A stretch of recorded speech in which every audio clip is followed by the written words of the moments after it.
tell you, today's talking point, when I saw the subject matter last evening going through the notes, I was so excited because I know this is something Yuansi speaks about.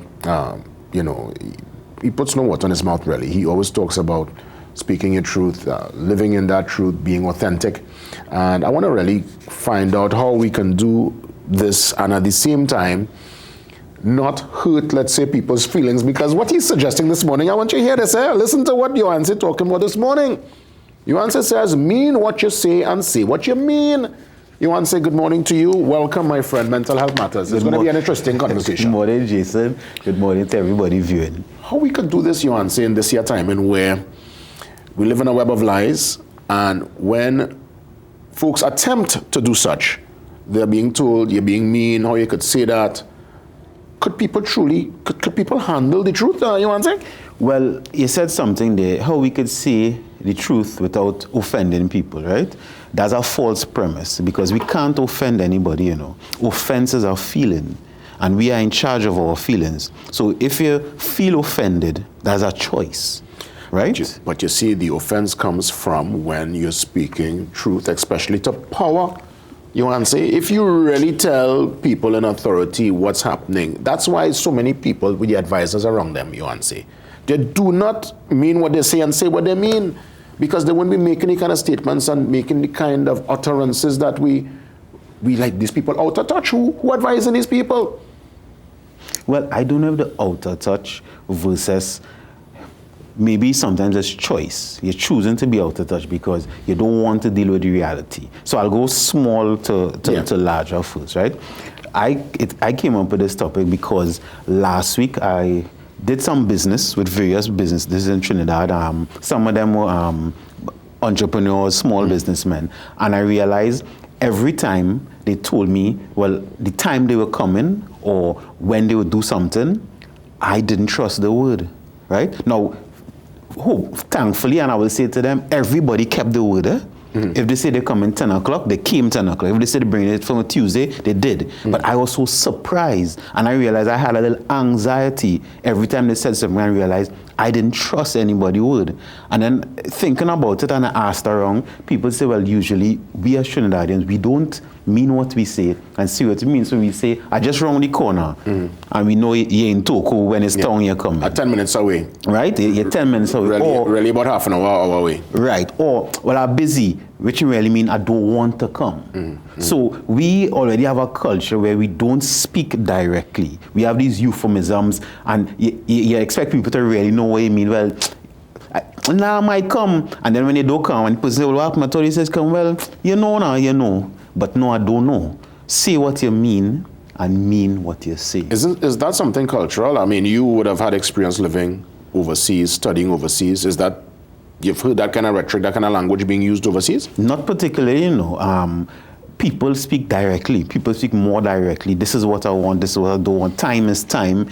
And they say things is only when, and I realized that the difference when I remember my first job doing counseling in the States, and how people would speak versus how I was accustomed to, and I had to ensure and speak standard English and mean what I say and say what I mean, because when I was like, say something and say, no, they didn't know, because that's not part of their culture. Does this particular standard of meaning what you say and say what you mean, could one do that and be diplomatic at the same time? Is there room for diplomacy if you speak direct? You can say something, you can say the truth with respect and love, but it doesn't change the truth. So if somebody fat, right, and medically they can measure if somebody is fat, obese, etc., and you tell somebody this, right, that's not offending them. But if you say, well, look at you, you're big on your, if you understand what I'm saying, no, that is offensive. So it's the same truth, but you're deciding to be honest. If you say, sir, your son getting 40% in school, that is not saying he doesn't see, you're not saying anything. The truth is he got 40%. So now we understand the truth. Now we could work with it. But in a timing, Yuansi, where people are so sensitive, we live in a cancel culture. Is it that we're getting soft? Is it that to say something now, we have to really think twice, and by the time you're thinking twice and three times to say it, best you just to say it because you're not too sure who you will offend. People take things very personal. This wrongs, you know, you say. Yes, and you see that word cancel culture, we have to consider what exactly we're canceling.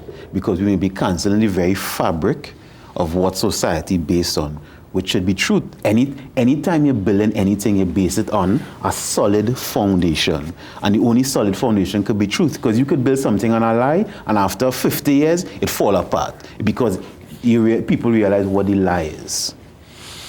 Well, I mean, we find ourselves, and again, different mediums now, means of communication other than just the verbal. Now there is the online scenario, and for some reason, people via comments, trust me, they mean what they say and they say what they mean, and sometimes it is mean, you want to say, what people say.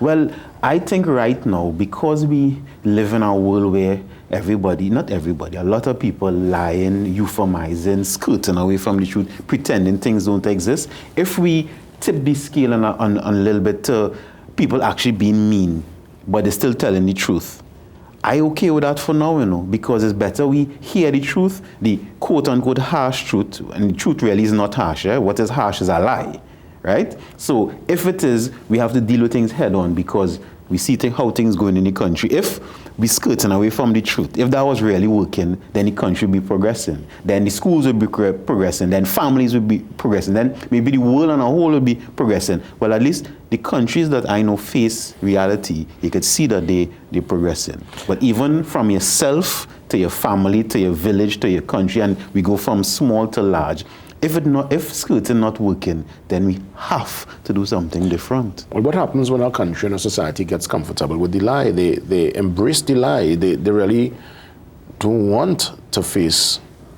Which country are you talking about? Well, I mean, I talk about the country I live in. Any country, only one country I know, and I know on an intimate level is here. I never live nowhere else, By you want to say? stretch, we're comfortable with the lie. I think lots of us are very comfortable with the facade that we put up, you know.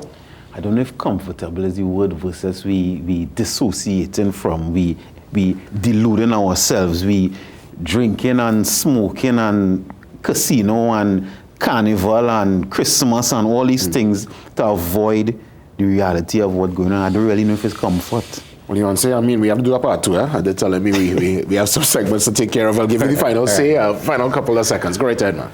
Nation, say what you mean and mean what you say. The only path to simplifying your life is truth. Don't make life complicated, because even though life is not easy, it's really not that hard. Thank you for listening. You want to say IODK, behavioral change consultant. Really interesting talking point. We'll have to definitely do a part two. Let's take that pause. We come back. Remember, Ian steps in later on for the morning shot. He's dealing with cricket this morning. We'll touch base. See you soon.